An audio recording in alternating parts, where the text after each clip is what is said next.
Assalamualaikum warahmatullahi wabarakatuh. Waalaikumsalam Anda warahmatullahi. masih bersama CLC Channel dan Anda akan ditemani pria paling tampan rasa ketan, dan di samping saya Bapak narasumber kita, Bapak Yainal Abibuddin, sebagai pendiri PKBM Taman Dewanta, dan kami akan berbincang-bincang sedikit tentang PKBM Taman Dewanta. Selamat malam Pak Adit. Ya, selamat malam Bapak yang paling ganteng sekali. Assalamualaikum warahmatullahi wabarakatuh. Waalaikumsalam. Sedikit Bapak, kami akan bertanya tentang Banyak nggak Bapak? tolong ceritakan sedikit Bapak tentang berdirinya PKBM Taman. Ya, baik, selamat malam, selamat berjumpa lagi di channel kesayangan Pak Widodo ini. PKBM Taman Dewanta ini berdiri tahun 2006 ya, 2006. Saya pulang ke rumah, saya kuliah di Jogja, pulang itu 2005 akhir, dan 2006 saya mendirikan PKBM Taman Dewanta. Itu bermula dari saya mulai ngaji, saya guru ngaji, dan beberapa yang ngaji saya itu lulusan MTS. Sementara background saya itu nggak pendidikan. Saya nanya-nanya sampai yang lulus apa, sampai nggak pada ngajutin. Kemudian baru saya nanya-nanya ke UPT, ke Dinas Pendidikan. Saya mendirikan, nah awalnya belum PKBM, tapi kelompok belajar. Tapi namanya sudah Taman Dewanta. Kenapa saya ngambil nama Taman Dewanta itu? Karena saya sangat terinspirasi betul bahwa di dunia pendidikan itu kita tidak jauh dari tokoh pendidikan kita, yaitu Ki Hajar Dewantara. Jadi Ki Hajar Dewantara itu saya ambil Dewantaranya aja, biar kesan kekinian, milenial, gaul gitu. Tapi tidak mengurangi maksud dari kebesaran tokoh itu. Beliau pendiri Taman Siswa, juga punya kredo yang sangat melegenda, ada Ingarso Sungkilodo ing madya mangun karso gitu, tuturi adaya.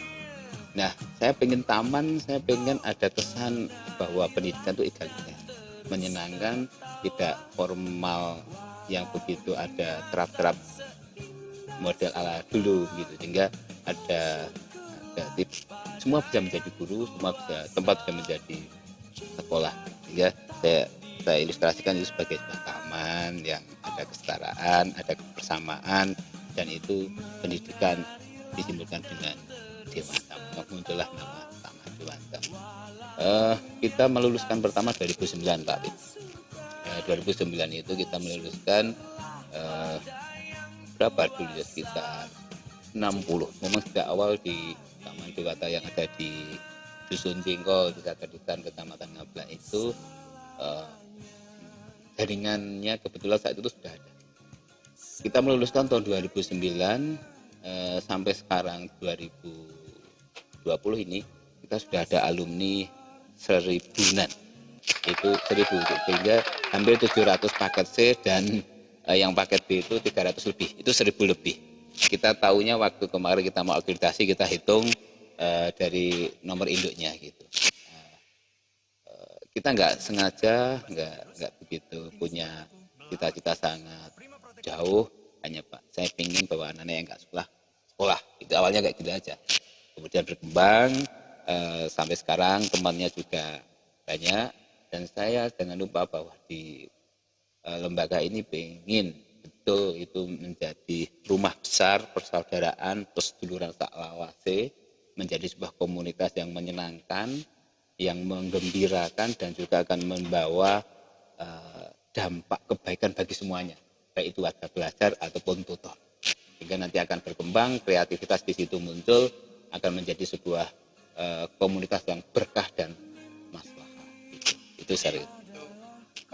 Angan-angan untuk mendidikan tidak dari orang lain, tapi memang dari diri sendiri. Iya, betul. Itu sebenarnya ini sangat sangat, kalau bagi kalangan santri atau nahdliyin itu mengawali hidup di sebuah tempat itu biasanya berdasarkan insight atau sinyal atau mimpi gitu. Saya dulu awal-awal pulang kuliah ini saya pengen ritual pengen punya sisi lain dari manusia yang tidak termaksimalkan di pendidikan perguruan tinggi. Saya di UGM dulu, terus kemudian saya kok kayaknya kalau otak saya paling mentok lah segitunya. Nah, saya ingin ada sisi lain.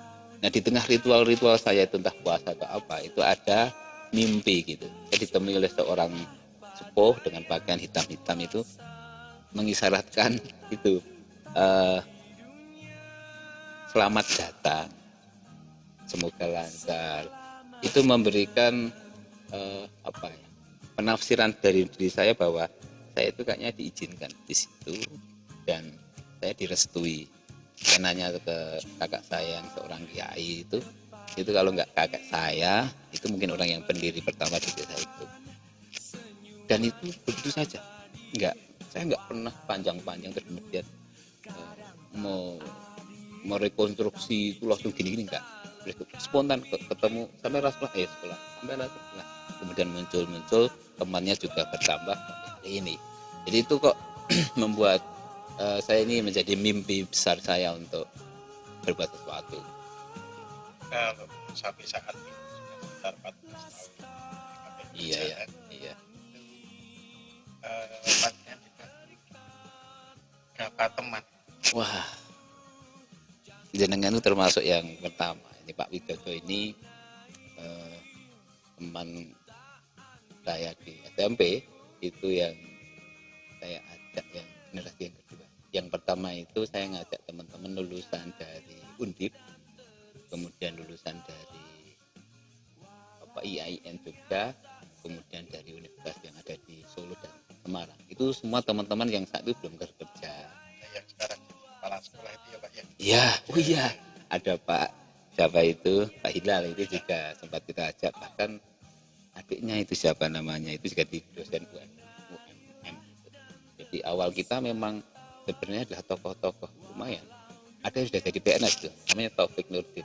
Jadi dia ada di dinas perikanan kabupaten. Itu bareng-bareng dengan kami di awal-awal.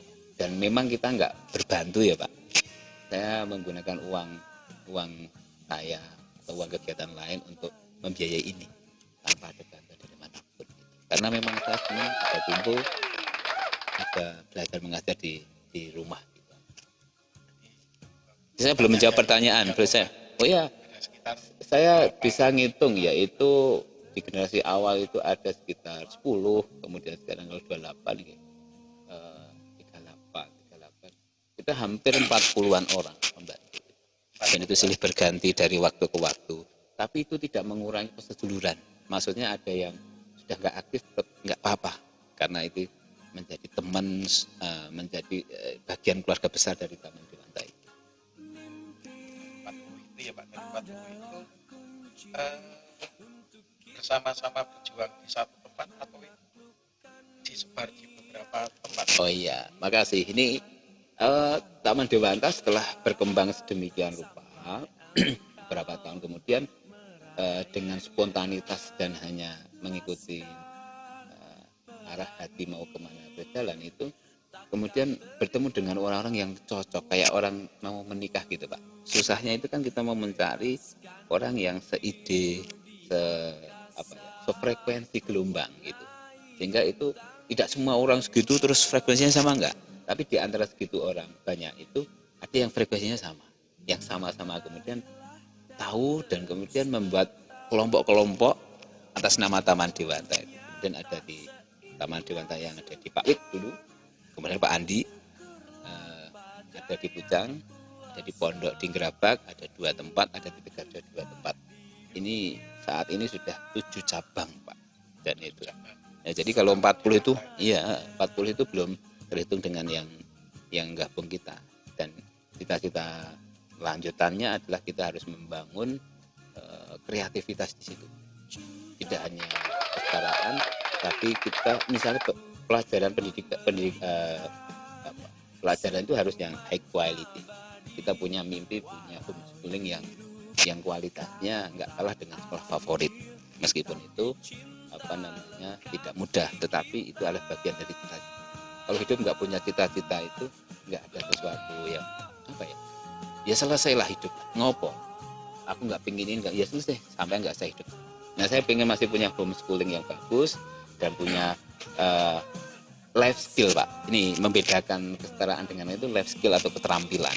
Di keterampilan itu akan membahagiakan kalau warga belajar atau siswa kita itu bisa berbuat sesuatu selain lulus sekolah ya, bisa mandiri, bisa kerja, atau bahkan bisa membuat lapangan pekerjaan gitu ya. Dan itu menjadi mimpi dan ada kebanggaan. Misalnya saya sudah nggak ada warga belajar yang kemudian hidupnya misalnya cukup makmur dan nggak tahu ya, ada luar biasa ini.